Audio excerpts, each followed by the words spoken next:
परमात्म तत्व में प्रनिष्ठित आराध्य देव के विभूति स्वरूप मंचस्थ पूज्यपाद गुरुजन पूज्य संत महात्मा जनों के चरणों में सत सत नमन। आदरणीय धर्म प्रेमी सज्जनों, आदरणीय माताओं एवं भक्तिमती बहनों,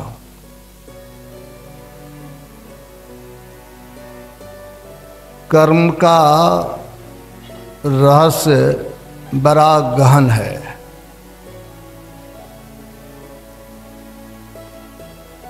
कर्म फल सबको भोगना पड़ता है। भगवान श्री कृष्ण ने गीता में बड़ा अच्छा कहा, कर्मण्यवाधिकारेषु मा फलेषु कदाचन। कर्म करने का अधिकार सबको है, लेकिन फल प्राप्त करने की बात जब होता है तब उस समय लोग स्वतंत्र नहीं होते हैं। गोस्वामी तुलसीदास जी महाराज ने बड़ा अच्छा कहा। उन्होंने कहा, तुलसी यह तन खेत है, मन बच कर्म किसान, पाप पुण्य दो बीज है, बोए सो लोए निदान। कहते हैं तुलसी यह तन खेत है। इस तन को खेत कहा गया है। जब खेत है तो किसान भी होंगे ना। तो मन वच कर्म किसान, मनसा वाचा कर्मणा। कर्म मन से, वचन से और तन से, तीन तरह से होता है। शरीर भले हम लोगों का बैठा रहता है, अगर मन शुभ बात को सोचते हैं तो वह भी सुखकारी हो जाएगा, और अशुभ बात को सोचेंगे तो वह भी दुखदाई हो जाएगा। और ये भी है, देखिए मन से भी कर्म होता है। अगर आप किसी के प्रति अच्छी भावना रखते हैं तो अगले भी आपके प्रति वैसे ही भावना रखेंगे। एक बार एक सेठ जी मन में सोचा, गया देखने के लिए गोदाम, तो गोदाम भरा पड़ा है। लकड़ी का व्यापारी था, बहुत सालों से चंदन की लकड़ी पड़ी हुई थी। तो उन्होंने मन में सोचा, ये चंदन की लकड़ी है, बहुत साल से पूंजी फंस गया है, कोई खरीदने वाला नहीं है, इतनी लकड़ी कौन खरीदेगा। तो फिर मन में होता, अगर राजा साहब मर जाते तो उनके दाह संस्कार में सारी लकड़ी समाप्त हो जाता है, चिता में खत्म हो जाता। वो मन में सोचा। संयोग से राजा साहब रथ से निकले उसी रास्ते से, तो वहाँ पर सड़क जरी टेढ़ी थी। तो उन्होंने कहा मंत्री से, देखो जी, इस सड़क टेढ़ा मेरा रहने के कारण परेशानी होती है, इसको ज़रा सीधा कर दें तो अच्छा रहेगा। तो अब सड़क को सीधा करने में उनका गोदाम साफ हो जाता। आदेश हो गया राजा साहब का, मुख्य कानून न होता है, आदेश तो हो गया। अब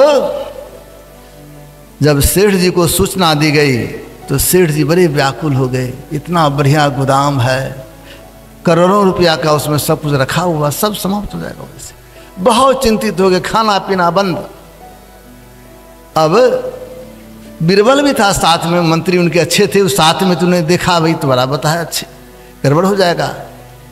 तो अब उन्होंने कहा, देखिए मंत्री जी, ये राजा साहब तो हमारे मित्र थे, एक जगह सब दिन खेले धूपे, वो राजा हो गए, ठीक बात है, हमारे दादा परदादा सब साथ ही था, लेकिन आज हमारे दुकान को तोड़ने की बात कह दी। साक्य में कहा, तुमने भी कुछ सोचा है क्या? कहाँ आज मैं गया था दुकान, तो गोदाम को जब देखा तो लकड़ी को देखकर मन में हुआ लकड़ी कैसे समाप्त होगा। राजा साहब मर जाते तो चिता में सारे लकड़ी समाप्त हो जाते। यही मैंने सोचा कि ठीक, प्रत्येक क्रिया के विपरीत प्रतिक्रिया होता है। न्यूटन ने दिया तीसरा नियम। आप जैसा सोचेंगे ना उसके विपरीत दूसरे भी आपके प्रति सोचेंगे। कहा ठीक है, आप अपनी भावना को बदलो। तब सेठ जी कहने लगे ये तो गलती हो गई हमसे, हमारे राजा साहब अच्छे हैं, सब दिन उनसे दोस्ती रही उस परिवार से, उनको रहना चाहिए, उनकी मृत्यु नहीं हो, अच्छी बात। अब मन की भावना जैसे बदली भावना, तो राजा साहब रात में सोचते हैं देखिए इस तरह है सीधा तो नहीं रहता, टेढ़ा मेरा रहेगा ही। अब इसके लिए बेचारे का गोदाम का है तोड़ देंगे, ये ठीक बात नहीं है। अगर कहीं तोड़ दिया होगा तो बड़ा गड़बड़ हो गया होगा। सुबह जैसे जगह तो मंत्री को बुलाया, देखो जी जरा रात कल जो मैं आदेश दिया था उसका दुकान को कुछ नहीं करो, अच्छे लोग हैं बेचारे। अब फिर आदेश हो गया, तोड़ा तो नहीं गया था। मेरे कहने का भाव जैसी बात आप दूसरे के लिए सोचेंगे ठीक वही आपके प्रति वो सोचेंगे। अभी सुन रहे थे पूज्यपाद महर्षि संत भी प्रबंध जी महाराज बात को दोहराते थे, कर भला होवे भला, करके भला तू देख ले, कर बुरा होवे बुरा, करके बुरा तू देख ले। अगर भला करेंगे तो भला होगा, अब बुरा करेंगे तो बुरा होगा। इसलिए सावधान रहिए। जब मन से, वाणी से और तन से, तीन तरह से जब कर्म होता है तो तीनों तरह से सावधान रहिए। तीनों तरह से सावधान रहने की जरूरत है। तब ना जिस प्रकार खेत में जैसा बीज डालेंगे ना फल उसी तरह का होगा। लेकिन ये मानव अपने को बहुत चतुर समझता है, भगवान को भी ठगने की बात करता है। लोग करेंगे जैसा काम लेकिन फल चाहिए बढ़िया। बड़ा अच्छा कहा, करे बुराई सुख चाहे, करता है बुराई, करता है पाप, चाहता सुख, कैसे होगा? कैसे होगा? उदाहरण दिया, जिस तरह रोपे बिरवा आक के तो आम कहाते हो। आप अपने खेत में आक लगा दिए हैं तो जाइएगा तो आँख में दूध लगा तो आँख साफ ही नहीं होगा, ये सुंदर फल मिलेगा आम खाने के लिए। उसी तरह संतों ने कहा अपने कर्म को ठीक कीजिए, कर्म का फल सबों को भोगना पड़ता है। और हमारे आराध्य देव कहा करते थे कर्म कैसे होता है, आंख से नीचे के भाग को कर्म क्षेत्र कहा गया है, इसको पिंड कहा गया है। जब तक पिंड में बरतेंगे ना तब तक कर्म होता रहेगा। अभी हमारे स्वामी जी कह रहे थे ना, देखा आंख पहुंचा दिया पांव, खाया मुंह, रखा पेट, खाया पीठ। बात क्या हुआ? बात ये हुई जो आंख तो देखा तो फिर दुख कहां पलट के आ गया? आंख में ही आ गया। तो ये आंख से नीचे जो भाग है इसी से सारे कर्म बनते हैं। संतों ने कहा संसार में आए हो तो कुछ ना कुछ कर्म तो करना ही पड़ेगा। जब तक पिंड में बरतोगे तो कर्म मंडल में रहोगे। हमारे आराध्य कहने कृपा की विविध भांति के कर्म जगत में जीवन घेर फंसाता है। विविध तरह का कर्म है, उस कर्म के फेर में पड़कर बराबर जन्म लेना पड़ेगा, मरना पड़ेगा। जिस दुख को हमारे आराध्य आवागमन सम दुख दूजा है नहीं जग में कोई, इसके निवारण के लिए प्रभु भक्ति करनी चाहिए। आंख से नीचे सारी इंद्रियां है। तो संतों ने कहा युक्ति विशेष के द्वारा अपने आप को आंख से ऊपर उठा लीजिए, मतलब पिंड से ब्रह्मांड में लेके चले जाइए। यही ध्यान की पद्धति हमारे विद्वान प्रवक्ता श्रद्धेय स्वामी सत्यप्रकाश जी महाराज सुना रहे थे। भगवान बुद्ध की बात मुझे याद हुआ आया। भगवान बुद्ध के एक बहुत ऊंचे दर्जे के शिष्य थे, ध्यान में उनको स्थिति प्राप्त थी। एक दिन अपने कुटिया में बैठकर ध्यान कर रहा था, चोर आया, इतनी पिटाई कर दिया बेचारे का, हड्डी चूर चूर कर दिया। कष्ट नहीं होता होगा, लेकिन उस समय ध्यान के मुद्रा में थे, चोट दर्द का अनुभव नहीं है। लेकिन जैसे पिंड से ब्रह्मांड से पिंड में आए चेतन धार जो इंद्रिया में जैसे बरती, तो कष्ट होने लगा, कराहने लगा। अब लगा अब मैं संसार में नहीं रह पाऊंगा, शरीर तो चूर चूर कर दिया, अब क्या करेंगे। लेकिन इतनी शक्ति थी, सिद्धि बल से भगवान बुद्ध के पास गए, चरणों में प्रणाम किया, कहा महाराज ये हमारी शरीर की स्थिति अब रहने लायक नहीं है, इसीलिए मैं यहां से जाना चाहता हूं। भगवान बुद्ध के सामने ही शरीर को त्यागा। महामोदगल्याण उसका नाम, बड़े उचित दर्जे के शिष्य थे। अब जब उनका शरीर छूट गया तो और शिष्यों के मन में बातें उठने लगी, इतने बड़े महापुरुष जो आकाश मार्ग से यहां पहुंच गया, उनको चोर ने इस तरह दुर्दशा क्यों कर दिया। तो भगवान बुद्ध तो संत थे, सबकी मन की बात को जान गए। कहा बात तो ठीक है, ऊंचे दर्जे के महापुरुष थे, लेकिन कर्म उनके पीछे आ रहा था। कहा कौन सा कर्म। कहा कई जन्म पीछे की बात है, वे अपने माता पिता को कहाँ छोड़ दिया था, जंगल में छोड़ दिया था। अंधे अंधी माता पिता वहीं पर पहाड़ पर से लुढ़क करके उनका हाथ पांव टूट गया, वहीं मर गए थे। तो वो कर्म का फल उसका पीछा कर रहा था, ये उनका अंतिम जन्म था। कर्ज तो कब चुकाएंगे, अंतिम तो चुकाना ही पड़ेगा। वो अंतिम कर्म का फल था, अब उनको संसार से जाना था, फिर संसार में नहीं लौट के आते, इसीलिए कर्म का फल आया।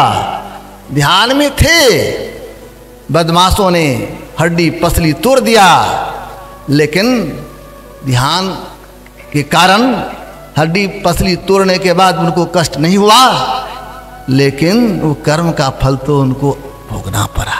तो हम लोगों को भी कर्म के फल से अगर बचना चाहते हैं तो क्या करना होगा, तो ध्यान करने की जरूरत है। ध्यान करें, अपने आप को पिंड से ब्रह्मांड में ले जाने की जो व्यवस्था है, संतों ने जो दिया है, संत मत सत्संग की जो विशेषता है, अपने आप को पिंड से ब्रह्मांड में ले चलिए, ऐसी व्यवस्था करें। जिसको ध्यान कहते हैं, शून्यगत मन को ध्यान कहते हैं। ये पिंड से ब्रह्मांड में कैसे अपने आप को ले चलेंगे, हमारे गुरुदेव ने बड़ा सरल शब्द में कहते हैं, सबको समझने के लायक बात है। गुरु महाराज कहते अगर आप अपने आप को समेट कर ऊपर ले जाना चाहते हो, गुरु मंत्र जप, गुरु ध्यान कर, गुरु सेव कर अति प्रीति कर, गुरु की आज्ञा मान प्यारे, कर सदा गुरु की कही। इसके लिए गुरु प्रदत्त मंत्र को जपिए। फिर ध्यान की बात सुन रहे थे, ध्यान कीजिए, जिसको बुद्ध धर्म में विपासना कहते हैं, उसको लोग प्रेक्षा ध्यान भी कहते हैं। प्रेक्षा ध्यान को हमारे गुरुदेव बिंदु ध्यान, दृष्टि योग की साधना कहते हैं, उसको कीजिए। जो बिंदु ध्यान करेंगे अपने आप को सिमटेंगे, जब सिमटा होगा तो बिंदु राह से निकल बहादुर, तब मंडल टपना होगा। बिंदु राह से अपने आप को पिंड से ब्रह्मांड में ले चलेंगे और वहीं पर शब्द भी सुनने को मिलेगा। उस शब्द के सहारे अपने अंतर में चलेंगे और अपने अंतर में चलकर सारे आवरणों से पार कर जाएंगे। सारे आवरणों से पार कर जाएंगे, तब फिर संसार में आने की बात नहीं होगी। तब अगर वैसी स्थिति में संसार में रहेंगे भी, तो सुन रहे थे आंख को अंत में उलट के आना पड़ा। अगर गलती से हमसे कोई कर्म पहले हो गया है तो ध्यान की अवस्था में रहेंगे, कर्म का फल रोग शोक बन के आएगा। शरीर से कर्म बना है तो रोग शरीर को होगा, और शरीर में रहने वाला जो है वह तो वहाँ है नहीं। संत कबीर के वाणी चरतात हो जाएगा, नदी किनारे घर किया, कर्जा कर कर खाए, कर्जदार जब मांगना आवे तो घुसक नदी में जाए। वो क्या करेंगे, जब तक पिंड में बरतेंगे, इंद्रियों के घाटों में बरतेंगे तो विविध तरह का कर्म होगा, लेकिन जब कर्म फल चुकाने की बात होगी तो अपने आप को समेट कर उलट पाछले पैरों पकड़ो पसरा मना बटोर, अपने आप को सिमट करके उल्टी रास्ते से पिंड से ब्रह्मांड में चलेंगे और अंदर में चलकर उस परमात्मा के धाम में अपने आप को समेट के लेके चले जाएंगे। शरीर पर रोग आएगा, दुख आएगा, लेकिन जिनके लिए आया दुख वहां है ही नहीं, वहां से घसक गया है। वही बात हमारे आराध्य देव को जब ऑपरेशन किया जा रहा था तो डॉक्टरों ने जब कहा भाई क्लोरोफॉर्म दिया जाए, तो गुरुदेव कहते नहीं, मैं जीवन भर ऑपरेशन नशा नहीं लिया हूँ। तब डॉक्टरों ने कहा ठीक है, मेडिकल साइंस में तो ऐसा नहीं होगा, लेकिन अगर आप कहते हैं तो ठीक है। ऑपरेशन किया तो गुरु महाराज को चीर फाड़ किया गया, लेकिन कोई दुख नहीं, कोई कष्ट नहीं। क्यों? तो वे वहाँ पर नहीं थे। तो हमें चाहिए, संतों ने जो हमको ज्ञान दिया है अपने आप को समेटने का, तो अपने आप को समेटिए। समेटने के लिए यही तो युक्ति है। भगवान बुद्ध को भी जब समाधि लगती थी तो बड़े आनंदित रहते थे, और जब नीचे उतरते थे तो कराहने लगते थे। भगवान बुद्ध को जब रोग हुआ तो वह कराहते थे बीच बीच में। तो शिष्यों ने कहा महाराज ये क्या है? और जब वे ध्यान में बैठ जाते थे, समाधिस्थ हो जाते थे, तो उनका चेहरा आनंद से लगता था, मुस्कुरा रहा। मैं गया था लुम्बिनी, हम लोग भी गए थे, तो वहाँ देखा भगवान बुद्ध की मूर्ति को। तो उनके मूर्ति को देखा तो लगता उनके चेहरे पर किसी तरह का कोई कष्ट नहीं है। ये जब समाधि की अवस्था में लोग रहते हैं ना, तो अपने आप को समेट कर इंद्रियों के घाटों से ऊपर उठा लेता है, तो कर्म का फल दुख बन के आता है शरीर पर, लेकिन उसका दुख सुख का प्रभाव उनको नहीं होता। जिस तरह हम लोग निष्ठानंद में चले जाते हैं, तब शरीर पर कोई रोग भी रहता है तो उस समय दुख लगता है, उस समय नहीं लगता। जब किसी को कोई रोग होता है, कराहने लगता है, तो डॉक्टर साहब क्या करते हैं? नींद की गोली दे देते हैं, नींद की इंजेक्शन दे देते हैं। क्यों? जैसे नींद की गोली दिया, निष्ठा नींद में चला गया, तो क्या होता है? हमारी आराध्य देव ने बड़ा सुंदर नमूना दिया है। जब हम लोग जागृत अवस्था में रहते हैं तो सारे कर्म बनता है, और जब नीचे सरकते हैं तो आंख से नीचे जब हम लोग स्वप्न अवस्था में जाते तो कंठ में चले जाते हैं, और जैसे गहरी निद्रा में जाते हैं तो हृदय में चले जाते हैं, और हृदय में चले जाते तो निष्ठा नींद में चले जाते हैं, वहाँ पर सिमट जाते हैं, जिसके कारण शरीर में कुछ होता भी है, वो कष्ट नहीं। नमूना है। तो संतों ने कहा अगर उसी तरह साधना विशेष के द्वारा अपने आप को समेट कर इंद्रियों के घाटों से ऊपर उठा लेंगे, पिंड से ब्रह्मांड में लेके चले जाएंगे, तब क्या होगा? कोई भी कष्ट आएगा, दुख आएगा, लेकिन उसका अनुभव नहीं होगा, उसका दुख का अनुभव नहीं होगा। यही तो करना चाहिए। संत मत सत्संग के माध्यम से यही ज्ञान दिया जाता है। अपने आप को समेटो, और अपने आप को समेट कर इंद्रियों के घाटों से उठाओ, और जितने भी कर्म बना है इंद्रियों के संग में रहने से बना है, और जब इंद्रियों के संग में रहोगे तो कर्म बन के आएगा, दुख बन के आएगा, फल। क्या करो? वहाँ से अपने आप को समेट लो, और समेटने के लिए ही हमारे गुरुदेव कहते हैं क्या करो? इसके लिए ध्यान करने की जरूरत है। ध्यान कीजिए। भगवान बुद्ध ने भी कहा जो ध्यान करते हैं ना, तो उसका जीवन सुखमय बन जाता है, उसका जीवन आनंदमय बन जाता है। इसलिए ध्यान करने की आवश्यकता है। वो ध्यान कैसे करें? ध्यान अभ्यास करो सद ही चातक दृष्टि बनाई हो, लखत लखत छवि बिंदु प्रभु की ज्योति मंडल धस धाई हो। कहते ध्यान करेंगे और अपने आप को समेट कर इंद्रियों के घाटों से ऊपर उठाएंगे, और जब ऊपर उठेंगे वहीं शब्द भी सुनने को मिलेगा। उस शब्द के सहारे अपने अंदर चलेंगे, और चलते चलते कर्म मंडल से ऊपर उठ जाएंगे। इसी को वाल्मीकि जी ने किया था, जिसको संतों ने कहा उल्टा नाम जप जग जाना, वाल्मीकि भय ब्रह्म समाना। ये उल्टा नाम क्या है? तो हमारे आराध्य देव कहते राम नाम अमर नाम, भजो भाई सोई सोई सत धुन सब घट घट होई, पाराण पशंती न मदिमान बैखरे, नहीं वर्णात्मक हत धुन को, राम नाम अमर नाम भजो भाई सोई। कहते हैं वो राम नाम जो परमात्मा की तरफ से आ रहा है, उस नाम के माध्यम से, उस नाम के सहारे उस नामी के पास पहुंच जाएंगे। और जब नामी के पास पहुंच जाएंगे तो हमारा जीवन सुखमय बन जाएगा, हमारा जीवन आनंदमय बन जाएगा। और ऐसी स्थिति आएगी जो हम सारे पापों से मुक्त हो जाएंगे। यही तो करना चाहिए, यही संत मत की साधना विधि है, यही भगवान बुद्ध ने किया और संसार के लोगों को यही ज्ञान दिया है जो अंतर मार्गी बनो, अंतर के पथ पर चलो और अंतर के पथ पर चलने से ही जीवन सुखमय बनेगा, जीवन आनंदमय बनेगा। यही करना चाहिए। इन्हीं के साथ मैं अपने वाणी को विराम दे रहा हूँ। श्री सद्गुरु महाराज की जय और पूज्य जनों को प्रणाम अर्पित करता हूँ। श्री सद्गुरु महाराज की जय।